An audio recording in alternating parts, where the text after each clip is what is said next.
Ça va commencer dans 3, 2, 1. Binge audio.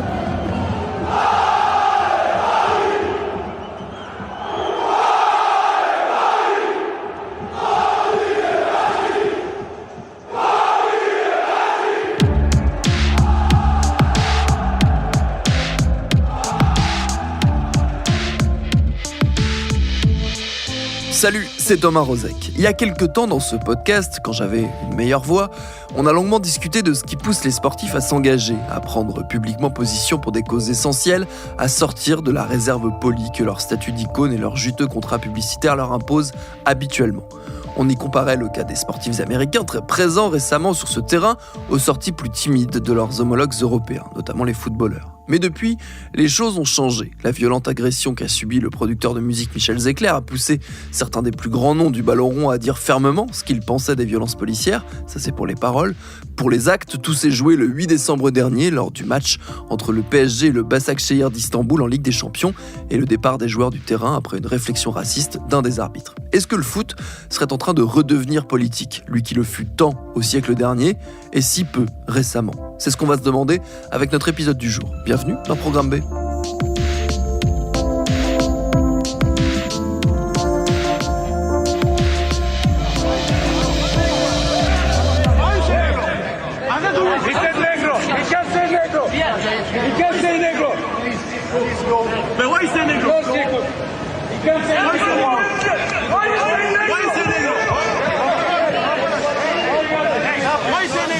Notre invité pour en discuter, c'est mon confrère Nicolas Xismartov, qui écrit notamment dans SoFoot. Il a signé cette année le livre Terrain de jeu, terrain de lutte sur les militants et militantes du sport. C'est paru aux éditions de l'Atelier. J'ai commencé par lui demander pourquoi, selon lui, les événements du match entre Paris et Istanbul ont suscité tant d'attention et de commentaires. Ce match a pris une telle ampleur parce que c'est la première fois que lors d'une Champions League, ce qui est le niveau supérieur du foot européen et d'une certaine manière du foot mondial, une rencontre a été interrompue pour une cause de racisme. Et elle a non seulement été interrompue à cause du racisme, à cause d'un fait de racisme, mais parce que les joueurs eux-mêmes ont refusé de jouer les deux équipes en même temps et ont quitté le terrain. Donc c'est la conjonction de ces deux mécanismes, à la fois l'idée qu'un match de Champions League ne puisse pas se tenir parce que le fait de racisme s'est produit, et qu'ensuite ça soit le résultat de l'action concertée des joueurs des deux équipes. Il y a quelque chose de neuf et d'inédit qui effectivement a provoqué ce choc et le fait qu'on en ait tant parlé, parce que par ailleurs, ça renvoie à des problématiques plus larges dans la société actuelle. On voit qu'on évoque beaucoup ces logiques-là et que ça fait débat. Donc voilà, tout ça a donné forcément une ampleur inédite. Si c'était passé en Ligue 2, je pense qu'on en aurait évidemment un petit peu moins parlé. Si c'était un arbitre ou un délégué de la FF qui avait dit on arrête le match parce que on en aurait pas moins parlé. On notera que par ailleurs, l'autre phénomène, c'est le silence et la difficulté que l'UEFA a géré cette séquence, alors que tout le monde, politiquement, socialement, journalistiquement, y compris dans le monde du foot, en parle. C'est quand même assez étonnant. Est-ce que c'est d'autant plus fort que, justement, comme tu le rappelais, ça vient des joueurs et que pendant longtemps, depuis une quinzaine d'années, on a pu pas mal reprocher aux footballeurs leur manque d'engagement, justement, leur difficulté à prendre position sur des questions sociales ou politiques qui pourtant les touchaient directement. C'est justement, on vit un moment assez singulier, c'est-à-dire qu'on a vu par exemple au moment de l'affaire des bavures policières, des gens comme Griezmann, Mbappé prendre position et avec un argumentaire, c'est-à-dire c'est pas juste c'est pas bien ou c'est mal. Mbappé ou autre disaient non, le racisme n'est pas acceptable, ou alors c'était de manière plus profonde, j'ai oublié son nom, qui expliquait que le texte de loi sur la sécurité globale, avec donc le fameux article qui pose débat sur le fait de filmer ou non les forces de l'ordre était en cause. Donc il y a vraiment quelque chose qui se produit en ce moment. On avait un peu vu au moment de l'affaire d'Amada Traoré, quand il y a eu les débuts de mobilisation dans la suite de Black Lives Matter, mais on avait interprété ça comme le volonté de certains footballeurs français d'imiter la NBA parce que c'est un modèle. Oui, il y a quelque chose qui se produit. Et ce qui est intéressant là, pour le coup, c'est qu'il y a une action collective de tous les joueurs. Le discours de Dembaba, tout le monde ne le connaît pas forcément, qui est un joueur franco-sénégalais, mais qui en fait est né en France, à Sèvres, qui est un pur produit du foot français. Dembaba, son argumentaire, il est très, très posé, c'est-à-dire qu'il va voir l'arbitre, il demande des explications et il argumente. Il dit il dit ok, négro ça veut pas dire, ça veut dire noir en roumain. Déjà à la base, pourquoi il s'exprime en roumain? Mais surtout, il dit mais pourquoi vous dites cet homme noir et vous dites pas cet homme blanc? Enfin, il y a quelque chose de, et après il discute, on voit qu'il discute avec les autres joueurs, y compris avec les Parisiens qui viennent sans. Donc il y a quelque chose qui relève là pour le coup d'une prise de conscience. Par ailleurs, les footballeurs ne prenaient pas position dans le foot français en particulier, les sportifs. C'est un peu le cas aussi d'ailleurs de manière générale dans les différentes disciplines, mais c'est pas ce qui nous intéresse. Mais on leur demandait, c'est-à-dire qu'il y avait une pression des agents, des clubs, même de la fédération, pour que surtout il reste le plus consensuel possible et que ça se limite à quelques spots, genre travailler à l'école, la maladie c'est triste, mais évidemment c'est très bien, je critique pas, mais voilà, ça se limitait à ça. Là pour le coup, la façon dont ils conçoivent leur exemplarité, puisqu'on en a beaucoup parlé, prend une nouvelle tournure plus entre guillemets citoyenne au sens participer au débat qui agite la société, face auquel ils sont concernés souvent en premier chef. Est-ce que le foot est en train, d'après toi, de se repolitiser, dans le sens où il se serait dépolitisé après la période des années 70-80, qui reste une période un peu mythique où les footballeurs avaient acquis une forme de conscience politique, en tout cas certains d'entre eux. Est-ce qu'on assiste à un retour de cette politisation-là, ou est-ce que le phénomène est un peu plus complexe? C'est complexe parce que d'abord, on idéalise toujours le passé, et puis je suis pas sûr qu'il soit jamais dépolitisé. On a vu qu'autour de l'équipe de France, il y a toujours eu des enjeux, par exemple politiques, liés à l'immigration, le racisme, etc., qui étaient le reflet de tensions qui existaient dans la société française. Après, dans les années 70-80, il y a eu des débats. On a oublié, il y a eu la Coupe du Monde en Argentine en 78. Fallait-il y aller ou pas? Il y avait des joueurs qui étaient pour, contre. Donc, il y a eu beaucoup de polémiques qui ont pu exister par le passé. Le football a toujours été politique, il a toujours été politisé, mais c'est logique. Et plus il a pris davantage d'importance comme phénomène, forcément, ça a eu des répercussions. On a bien vu que Naïsna était devenu un phénomène, un traumatisme national. Je suis pas sûr que les années 60, quelque chose d'équivalent serait produit. La France aurait arrêté de dormir. Donc, c'est aussi lié au fait que le football est devenu si important. Mais il y a 2 millions de licenciés, c'est un monstre économique, c'est le reflet de beaucoup de choses que inévitablement les enjeux politiques y sont, mais c'est logique. Enfin, c'est pas une intrusion, c'est pas quelque chose qui n'aurait pas lieu d'être. On voit qu'il existe encore des tentations chez les politiques à toujours vouloir repousser les footballeurs quand ils parlent politique. On a vu Darmanin, le ministre de l'Intérieur, tacler les millionnaires footballeurs qui s'étaient exprimés sur la violence policière, parce que c'est quand même plus simple pour eux d'avoir des gens qui viennent juste recevoir des médailles quand ils gagnent des Coupes du Monde, ce qui s'est passé récemment. Voilà, c'est malgré tout inévitable. D'abord parce que les footballeurs sont des citoyens et donc ils ont à s'exprimer s'ils en ont envie. Et ensuite parce que c'est impossible d'imaginer que le football reste en dehors de toutes ces problématiques-là. Il y en a dans le monde du travail, il y en a dans la culture, il y en a dans le foot. Tu mentionnais Kneissna, donc c'est cette fameuse séquence dont pas mal d'amateurs de foot et même de non-amateurs de foot se souviennent, avec le bus et l'équipe de France qui, en Afrique du Sud, refuse de descendre pour s'entraîner après l'exclusion de Nicolas Anelka de la Coupe du Monde de 2010. Toi, j'ai vu passer un message où tu disais que cette séquence du match du PSG toute récente, c'était Kneissna, mais à l'envers. Après, c'est un tweet, donc forcément, c'est schématique. Mais pourquoi? Parce qu'en fait, Kneissna, qu'est-ce qui s'est produit? C'est que suite à l'exclusion d'Anelka, l'ensemble des joueurs sont réunis et ont mené une action pour démontrer leur refus de ce qui s'était produit. Le problème, c'est que la manière dont ils l'ont fait, la manière dont ils avaient procédé, la cause aussi au départ, était fausse et erronée, en tout cas était très mal perçue par l'opinion. Il y avait une absence totale de compréhension, même de discours à l'intention de l'opinion. Et donc ils avaient mal cerné l'ampleur de ce qu'ils faisaient, et la procédure n'était pas bonne. L'histoire de grève, par exemple, est ridicule parce que c'est pas une grève en fait, c'est un mouvement de protestation, mais c'est pas une grève. Une grève, c'est quand même quelque chose d'autre. Les gens qui le font en général, c'est pour garder leur emploi et ils ont d'autres soucis. Mais il n'empêche qu'il y avait cette idée que les footballeurs pouvaient s'organiser pour mener une action. Là, c'est la même chose, mais de manière beaucoup plus intelligente, collective, et avec une cause dans laquelle on peut tous se reconnaître, et avec un discours. C'est-à-dire, c'était pas une grève, c'était juste, on ne joue pas dans ces conditions parce qu'il s'est produit telle chose.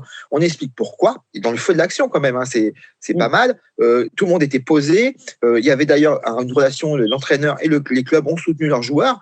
Donc, il y avait quelque chose de positif au sens où les joueurs s'emparaient de nouveau de leur sport, de football. C'est des travailleurs, donc ils s'emparaient aussi de leur espace de travail parce que quelque chose se produisait qui ne leur convenait pas.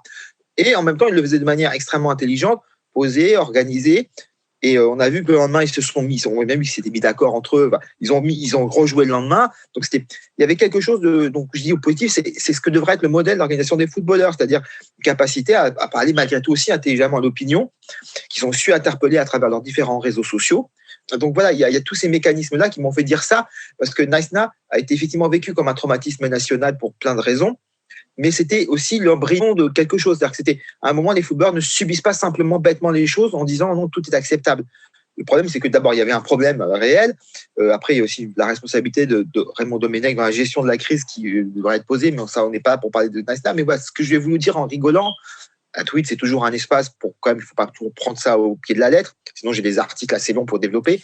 Mais voilà, s'il y a quelque chose de ça, et moi, ça m'a fasciné, hein, la scène de voir le calme et la tempérance, parce qu'il y a pas eu ils n'ont pas agressé l'arbitre, ils n'ont pas agressé le corps arbitral, ils ont discuté, et puis ils ont mis fermement leur opposition. On a le droit de les partager, mais on ne peut pas l'ignorer. Est-ce que l'une des difficultés principales pour les footballeurs en termes d'organisation collective, c'est le fait que tout le système les conforte en permanence dans l'idée qu'ils ne sont finalement qu'une somme d'individualités, qu'ils sont chacun une petite PME à eux tout seuls, qui certes jouent dans un club ou dans une sélection nationale, mais bon, que leur intérêt, c'est leur intérêt individuel avant l'intérêt collectif. Est-ce que c'est un des freins qui fait que les organisations à plusieurs sont plus difficiles? Il y a beaucoup de choses qui peuvent expliquer la difficulté d'organisation des footballeurs. D'abord, le fait qu'ils bougent beaucoup d'un club à un autre. Aujourd'hui, forcément, quand vous avez une équipe où les gens sont ensemble depuis 5 ans, 6 ans, forcément, les liens sont comme dans n'importe quelle structure de travail. Hein. Là, j'invente rien. Je pense aussi, il y a c'est aussi un discours. Moi, je lui dis, les joueurs ne prenaient pas position. C'est aussi ce qu'on leur répète dans le temps. Vous êtes des privilégiés, vous gagnez très bien votre vie. Voilà. En gros, il y avait ça.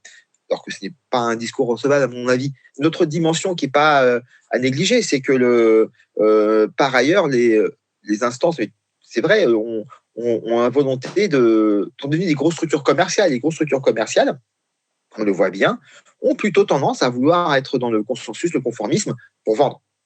Il faut toucher le plus grand nombre de personnes. Donc tout ce qui peut être un peu problématique, en positif ou en négatif.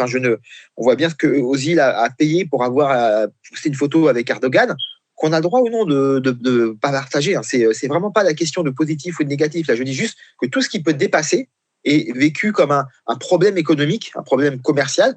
On voit bien aussi comment les clubs essayent maintenant de contrôler jusqu'aux réseaux sociaux de leurs joueurs pour être sûr qu'il n'y a pas de problème qui puisse y apparaître. Mais ils n'y arrivent pas toujours. Hein. Il y a des dérapages. Il y a quand même quelque chose de cet ordre-là. Maintenant, il y a aussi malgré tout le fait que la société imprègne ses joueurs, et même si beaucoup sont très riches aujourd'hui, ils viennent sont dans des milieux très aisés, ils viennent et leur entourage est resté dans leur classe sociale ou leur milieu communautaire d'origine, et que donc forcément ils ne peuvent pas l'ignorer. Kylian Mbappé ne peut pas ignorer ce que c'est qu'être noir en France, même si lui aujourd'hui, effectivement, il est plus concerné. Enfin, plus concerné, il peut l'être malheureusement, mais il a quelque chose qui le protège. Mais il sait très bien, parce qu'il vient de Bondy, etc. Et d'autres, Dembaba le sait très bien aussi. Et pourtant, c'est pas un très, très grand footballeur. Il a travaillé toute sa vie, il a gagné beaucoup d'argent, il est, à mon avis, à l'abri du besoin. Mais c'est pas le débat, c'est que tous ces mécanismes de société, comme à un moment, il faudra que le football se confronte à des questions comme le sexisme ou l'homophobie de manière un peu plus structurante que toujours montrer les supporters du doigt. Il y a un autre phénomène auquel on assiste tout récemment, qui est un peu dans la même dynamique, c'est, j'ai l'impression, une forme de renversement de pouvoir entre auparavant les joueurs qui étaient un peu accrochés à leurs sponsors et très dépendants de leurs sponsors, et un renversement qui fait que les joueurs peuvent imposer des choses à leurs sponsors un peu plus, des choses du point de vue politique. Je pense notamment à la prise de position très récente de Griezmann vis-à-vis de Huawei, dont il s'est détaché pour des raisons politiques. Et là, c'est aussi le signe de quelque chose qui change. Oui, alors après, il y a deux façons d'interpréter les choses. Aujourd'hui, il y a chez les footballeurs quand même l'idée très forte, parfois professionnelle, quel que soit leur niveau, qu'il faut accumuler un maximum d'argent le plus vite possible parce qu'une carrière c'est court et qu'on ne sait pas ce qui va se passer ensuite. Après, il y a des niveaux de joueurs, on se dit qu'il faut quand même arrêter la thérapie parce qu'ils ont quand même largement de quoi vivre le restant de leur vie, mais bon, il y a quand même cette dimension-là. Donc, il y avait cette idée de la course aux sponsors, la course aux sources de revenus, droit à l'image, les sponsors maillots, les sponsors chaussures, ça multiplié. D'autre côté, il y a aussi le fait aujourd'hui, effectivement, le cas de Griezmann est intéressant, c'est aussi des gros joueurs, c'est-à-dire que Griezmann peut se le permettre, c'est-à-dire que lui, il perd un sponsor, je pense qu'il pourra manger à la fin du mois, donc voilà, et il y a aussi une stratégie, je pense, aujourd'hui, de certains joueurs qui ont compris que leur image, leur conviction sincères sûrement, elles sont aussi des atouts en termes de leur notoriété. C'est plus simplement un frein. C'est pas comme on disait tout à l'heure. C'est plus si je prends position, les gens vont se détacher de moi, vont me critiquer. Maintenant, si je prends position, il y a aussi de la sympathie. Ça va changer mon image, ça va me donner une stature. Je pense que par exemple le décès de Maradona entre guillemets, a montré que c'est un personnage extrêmement controversé de son vivant, qui était un immense joueur. Personne va s'amuser à le contester. Et en fait, il était devenu, parce qu'il était comme ça, dans l'excès, la controverse et l'engagement, un mythe. Et je pense qu'il y a quand même des joueurs qui se disent maintenant, mes convictions, elles sont pas non plus seulement un problème, elles peuvent être un atout dans ma carrière. Mais je dis pas que les convictions sont fausses ou sont surjouées, au contraire.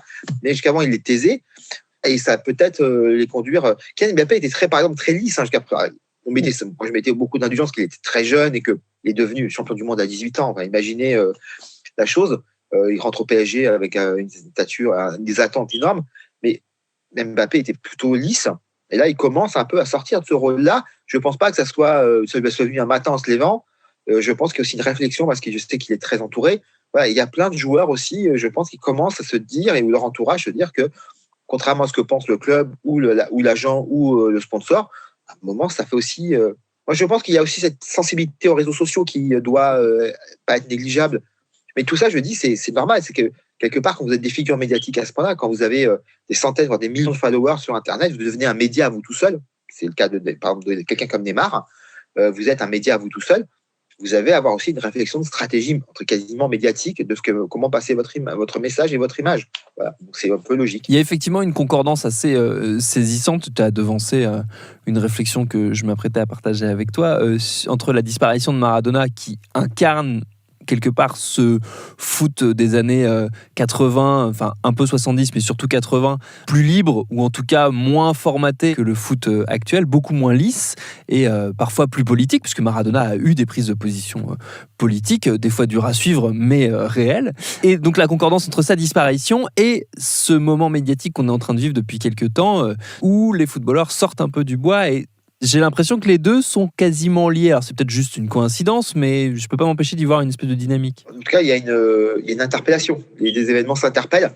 Oui, mais Maradona, les positions politiques de Maradona sont effectivement parfois difficiles à suivre. Elles avaient un défi conducteur quand même. Elle avait un anti-impérialisme, le Sud contre le Nord. Alors évidemment, quand il allait voir des péronistes, ça nous semble étrange. Il faut connaître l'Amérique du Sud un peu pour comprendre aussi ce mélange des genres. C'est-à-dire qu'en Amérique du Sud, vous pouvez retrouver au Mexique avec des gens qui sont très classés à droite et qui vous tiennent un discours anti-yankee absolument incroyable.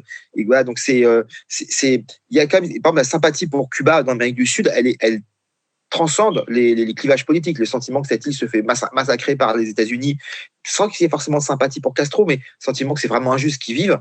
Voilà, et que il y a quand même quelque chose qui transcende ça. Il faut être d'Amérique latine pour le comprendre. Et donc, Maradona avait cette capacité. Et en fait, c'est une fois encore, c'est pas de partager ou pas les engagements et les convictions, même si là, sur le racisme, je pense qu'il y aura on est tout le monde d'accord.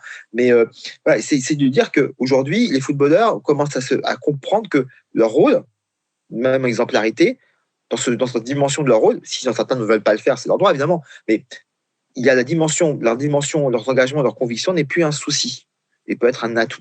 Et je pense que c'est ça qu'on est auquel on a assisté, et qui commence un peu peut-être à faire une espèce d'épiphanie qui leur fait prendre conscience de leur poids dans la société. Moi, j'ai écrit un article en disant que c'était des riches sans pouvoir, les footballeurs, des gens qui sont très riches, qui ont des revenus extrêmement importants, mais qui, contrairement à des patrons, à d'autres catégories de personnes, n'ont pas de pouvoir sur nos vies.